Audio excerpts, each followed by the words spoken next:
याकूब की पत्री उसके 5वें अध्याय के 1 से लेकर 6 तक हम देख चुके हैं। 7 से लेकर 11वें पद तक आज हम पढ़ेंगे और इसका अध्ययन करेंगे।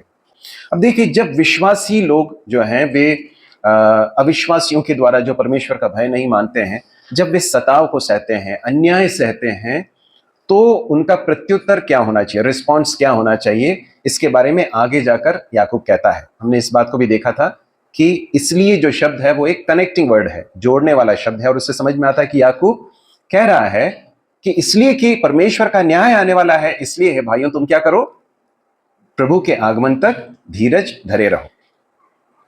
देखिए, 6वें पद में धनवानों के बारे में कहते समय एक बात, अंतिम बात कहकर वो 7वें पद में इस भाग में आता है। क्या कहता है? तुमने धर्मी को दोषी ठहराकर मार डाला, वो क्या नहीं करता? वह तुम्हारा सामना नहीं करता, वो तुम्हारा सामना नहीं करता। पिछली बार हमने भाई ने इस बात को स्मरण दिलाया था कि जब दुष्ट लोग हमारा सामना करते हैं, जो परमेश्वर का भय नहीं मानते हैं, वे जब हमारा सामना करते हैं, हमें सताते हैं, तो एक विश्वासी होने के नाते हमारी जिम्मेदारी यह है कि हम उनका सामना करने के बजाय उनके पीछे कार्य करने वाली ताकत का सामना करें। वो कौन है? शैतान, है ना। तो शैतान है जो उसके पीछे है और उसका सामना करने की जरूरत है।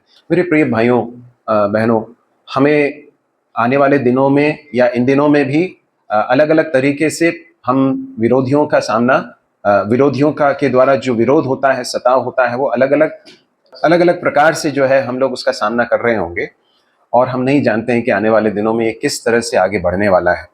परमेश्वर का वचन ये जरूर सिखाता है कि अंत के दिनों में विश्वासियों के लिए जो जीवन है वो बहुत कठिन होने वाला है।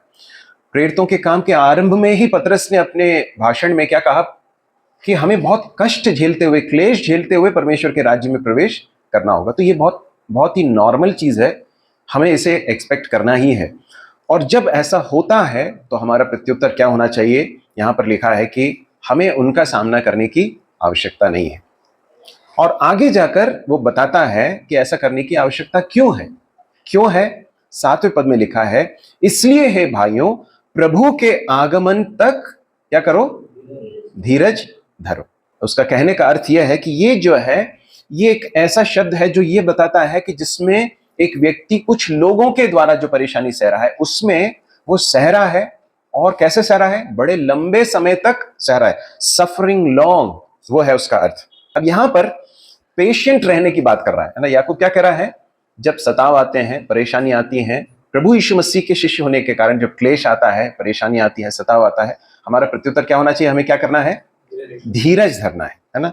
अब देखिए, ये इसलिए इतना महत्वपूर्ण है क्योंकि जब विशेषकर हम जब सताव में से या तकलीफों में से होकर गुजरते हैं, तो एक बहुत नेचुरल रिस्पॉन्स, बहुत ही स्वाभाविक प्रत्युत्तर हम सबका क्या होता मालूम है? हम बहुत जल्दी धीरज खोने लगते हैं। होता है कि नहीं होता है ना? जब हम कई बार परेशानियों में से होकर गुजरते हैं तो हमें लगता है कि ये कब ये खत्म होगा, है ना? होता है कि नहीं? कब ये खत्म होगा, कब इसमें से बाहर निकलेंगे? तो जो सताव सहते हैं, जो क्लेशों को सह रहे हैं, उनके लिए धीरज धरना बहुत जरूरी है, क्योंकि धीरज न धरने की संभावना सबसे अधिक क्लेशों के समय पर है।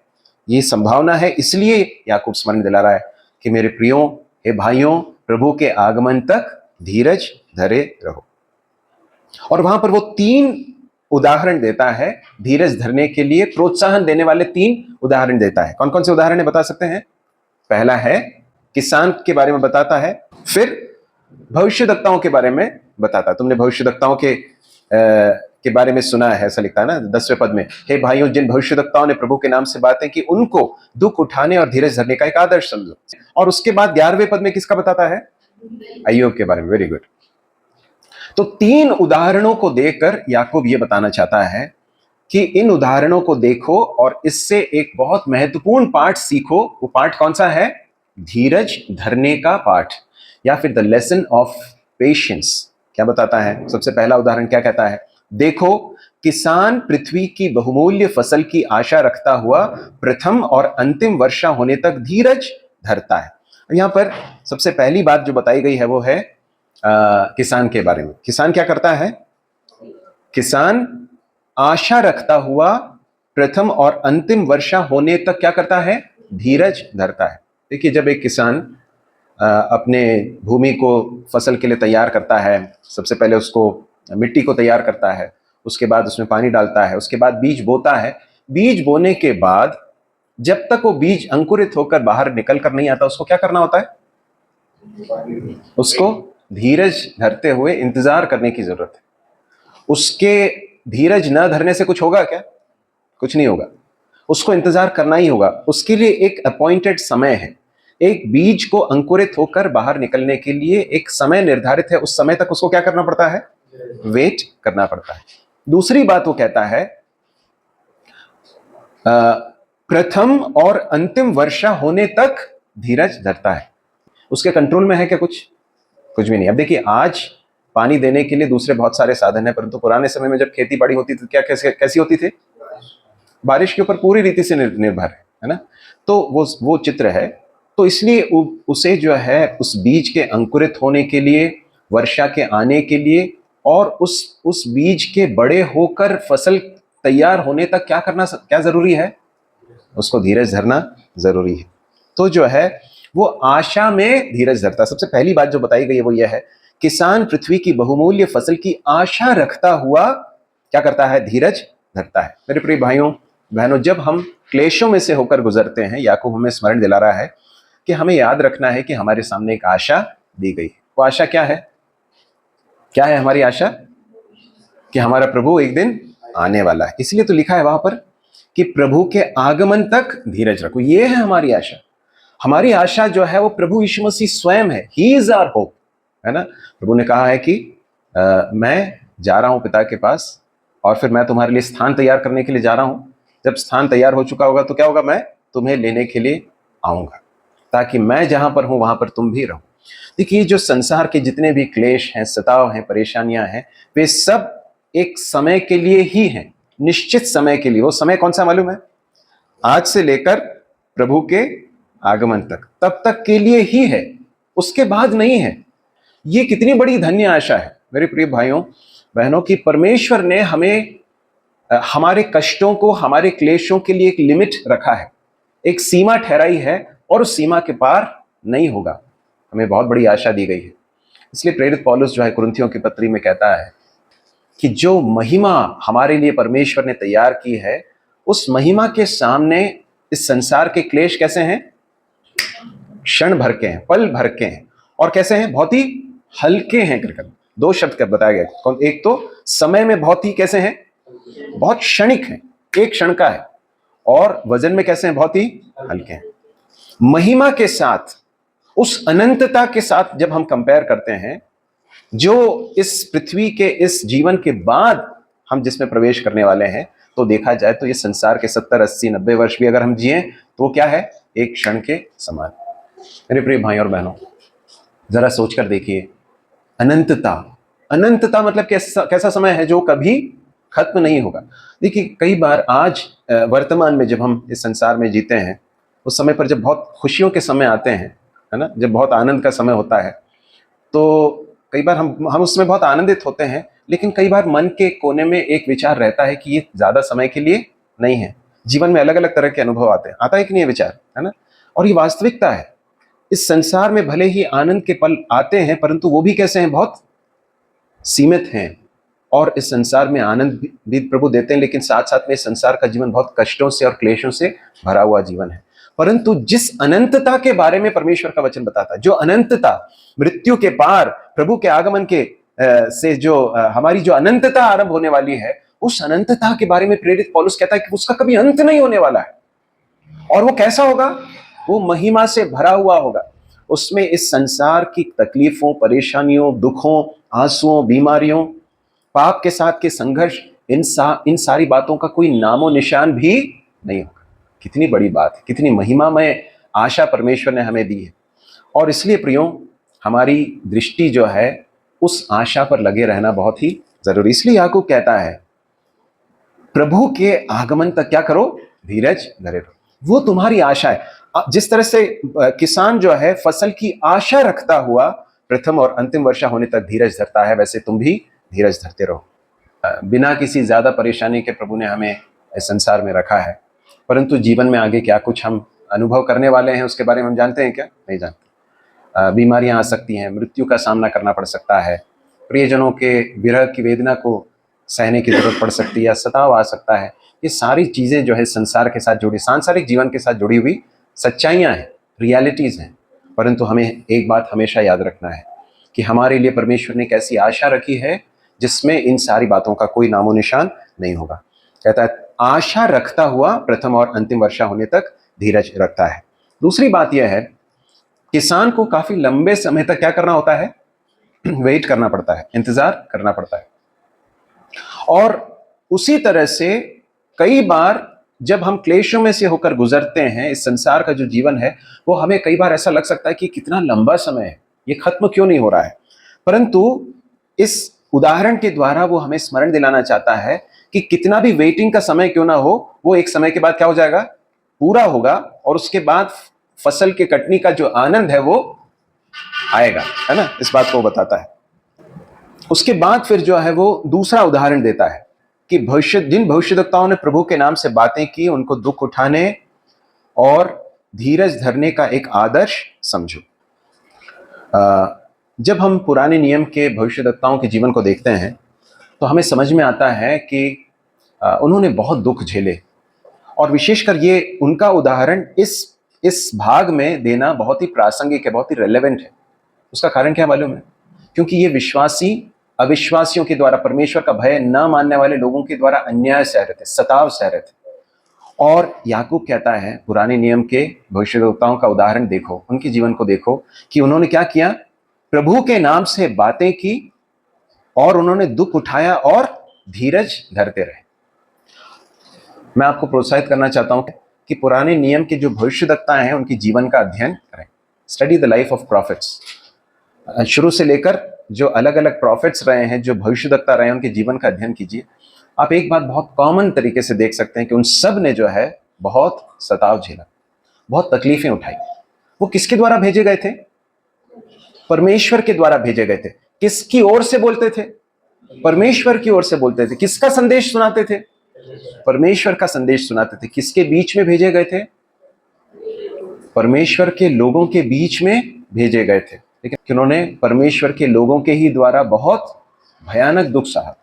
यिर्मयाह के बारे में हम पिछले दिनों भाई बिनोय आए थे तो सुन रहे थे। ये रहा है भविष्यद्वक्ताओं का जीवन, जिन्होंने प्रभु के नाम से बातें की, उन्होंने धीरज धरते रहे।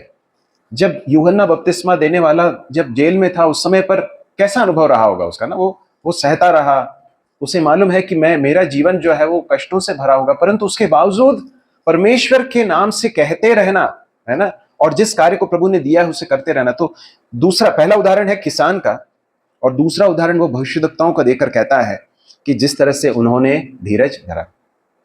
परमेश्वर ने उनसे प्रेम किया, परमेश्वर ने उन्हें आदर दिया है, सम्मान दिया है, परमेश्वर ने उन्हें अपनी महिमा के लिए इस्तेमाल किया। लेकिन इसमें कोई संदेह की बात नहीं, कोई दो मत नहीं है कि उन्होंने बहुत कष्ट झेले, है ना। और उसके बाद तीसरा उदाहरण वो अय्यूब के बारे में बताता है। 11वें पद में क्या कहता है? पढ़ेंगे उसे। देखो, हम धीरज धरने वाले को धन्य करते हैं। तुमने अय्यूब के धीरज के विषय में तो सुना ही है, और प्रभु की ओर से जो उससे प्रतिफल हुआ है उसे भी जान लिया है, जिसे प्रभु की अत्यंत करुणा और दया प्रकट होती है। अब यहाँ पर फिर वो अय्यूब का उदाहरण देता है और कहता है तुमने अय्यूब के धीरज के विषय में तो सुना ही। देखिए अय्यूब के जीवन में क्या हुआ?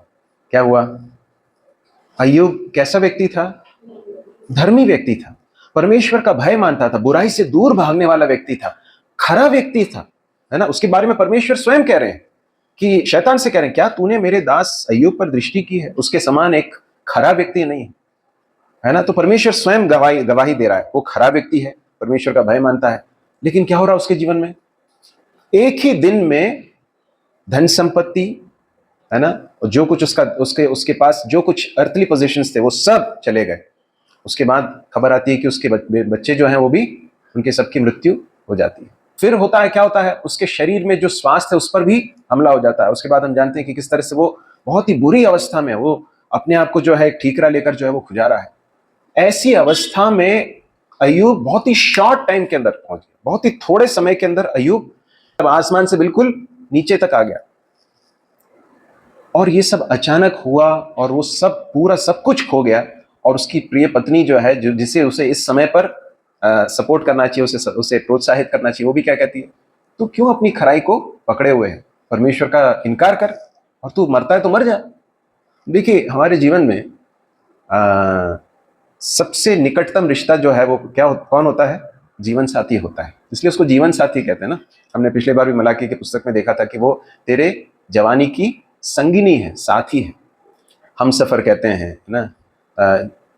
अय्यूब इस पूरे परेशानियों में से, दुखों में से जब होकर गुजर रहा है, एक व्यक्ति है इस पूरे संसार में, बाकी सब लोग जो है छोड़ दें, लेकिन एक व्यक्ति है जिससे वो उम्मीद कर सकता है कि कम से कम ये मेरे साथ रहेगी, इसने जीवन भर साथ देने का वादा किया है। वो भी क्या कह रही है, इनकार कर, मरता है तो मर जा। सोच कर देखिए कितने कठोर शब्द हैं।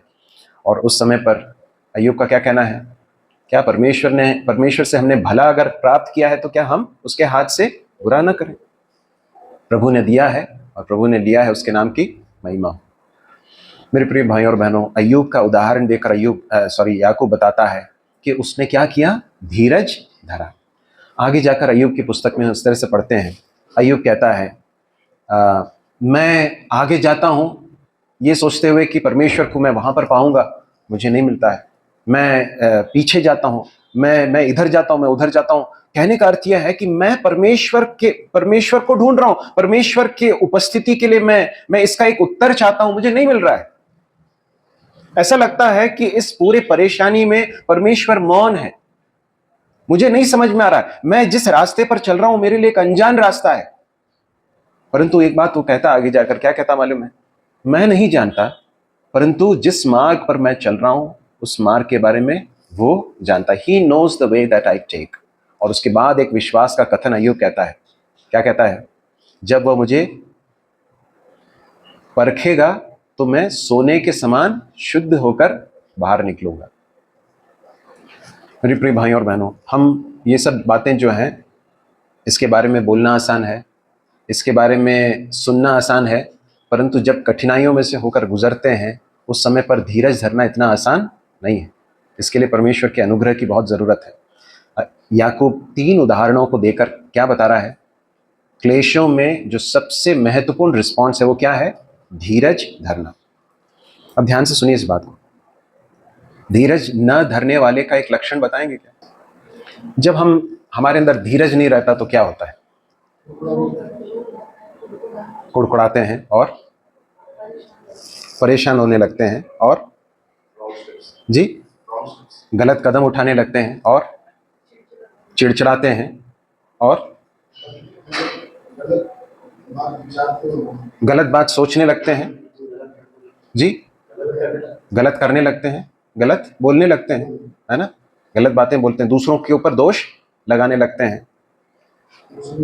जी मैं सुना नहीं, कोसने लगते हैं, दूसरों को कोसने लगते हैं, जी रोने लगते हैं, निराश हो जाते हैं। मैंने ये सब आपसे क्यों पूछा मालूम है, क्योंकि हम सब इस तरह के रिस्पॉन्सेस देते हैं, हम सब के अंदर इस तरह के प्रत्युत्तर दिखाई देते हैं। हमें अपने जीवन को जांचने की जरूरत है कि हम धीरज के साथ सहते हैं क्या, है ना।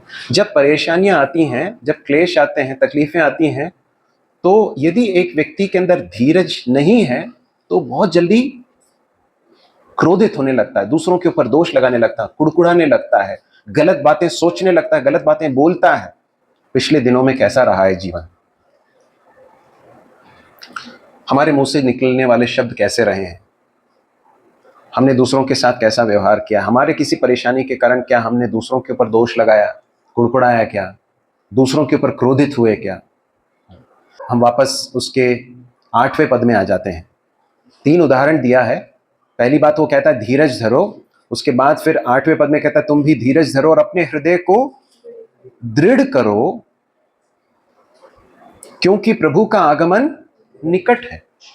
एस्टैब्लिश योर हार्ट्स, उसका अर्थ यह है मानो कि अपने हृदयों को मजबूत बनाओ, है ना।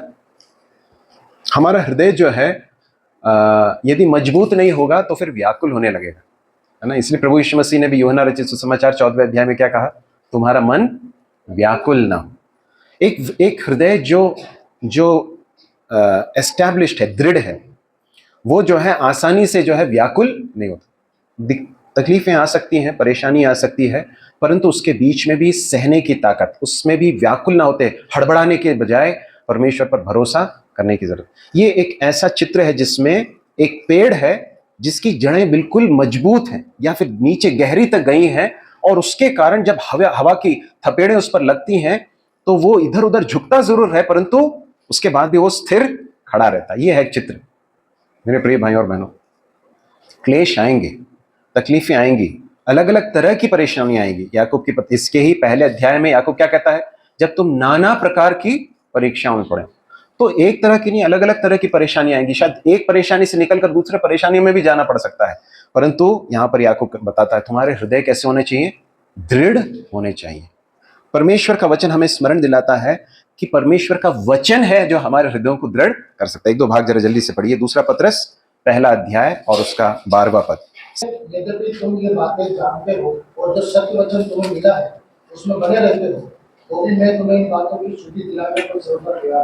अब देखिए यहां पर पत्रस कहता है, 10वें पद को देखें, उसके अंतिम भाग में लिखा है क्योंकि यदि ऐसा करोगे तो कभी ठोकर न खाओगे। 12वें पद में कहता है यद्यपि ये बातें तुम जानते हो और जो सत्य वचन तुम्हें मिला है उसमें बने रहते हो, तो भी मैं तुम्हें इन बातों की सुधि दिलाने के लिए सर्वदा तैयार रहूंगा। देखिए एक व्यक्ति परमेश्वर के वचन के द्वारा ही दृढ़ हो सकता है। हमारे जो हृदय हैं यदि वो एस्टैब्लिश होने हैं, दृढ़ होने हैं, तो क्या जरूरी है, परमेश्वर का वचन। मैं आपको कितना भी प्रोत्साहन देने वाले शब्द बोल दूं या फिर कोई मुझसे कहे, है ना, परंतु जब हम परेशानियों में से होकर गुजरेंगे, ध्यान से सुनिए इस बात को, जब हम परेशानियों में से होकर गुजरेंगे, क्लेशों में से होकर गुजरेंगे, यदि आप व्यक्तिगत रूप से परमेश्वर के वचन को ध्यान नहीं कर रहे हैं, है ना, तो आपके हृदय दृढ़ नहीं होंगे। दृढ़ कब होंगे हृदय, जब हम व्यक्तिगत रूप से प्रभु के साथ समय व्यतीत करेंगे, वचन को पढ़ेंगे, तब परमेश्वर हमारे हृदय को मजबूती देंगे, दृढ़ता देंगे, हमारे हृदय के अंदर शांति देंगे, और उस समय पर उस परिस्थिति का, उस क्लेश को बड़े सामर्थ्य के साथ, दृढ़ता के साथ सामना करने की ताकत मिलेगी।